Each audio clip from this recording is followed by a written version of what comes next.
台北市的公车司机目前阁欠3成，之前有人建议讲开放外籍人士来驶公车。台北市公共运输处就表示讲，目前的就业服务法是规定袂使。也毋过交通局表示讲，已经向中央来建议，看讲法度来开放。交通部嘛回应讲，因会阁开会来讨论。公车班次正接正方便，真侪上下班的人真爱坐。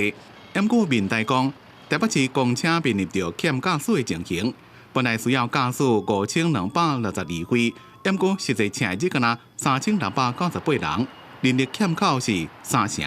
公车驾驶缺员，这已经是长期的问题啊！自从疫情以后，就更加的严重。我们希望政府能够正视这个问题啊，先能够修改法规，并且协助我们来培训外籍的技术移工。对于引入外籍的人才，业者持开放的态度。其实，伫桃园市已经有奈及利亚籍的人士苏埃德伫咧担任驾驶大客车司机的例。不过，市政府解释讲，苏埃德是甲本国人结婚，摕到居留权，才当担任驾驶员。因为目前的法规限制，就业服务法暂时就不准请外籍的公车司机。目前的话，我们受限就业服务法第46条的一些相关规定，那并没有开放外国人可以担任本国的职业驾驶，因为我们目前国内法规的部分，针对外国人身份，他能够去取得职业驾照，也有一些相关的限制。台北市公车驾驶人力正欠，要司机超时工作的情形。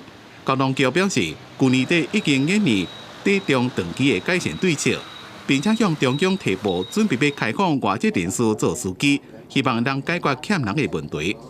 其实交通局都已经拟定短中长期的计划，也跟中央来反映。当然，我们同时也提高整个工作的待遇跟条件，好，希望能够尽快的让驾驶人力的缺口补足。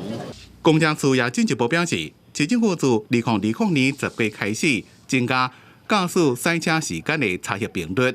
超过13点钟久严重超时的人，将会每一件拢罚，而且加重裁罚。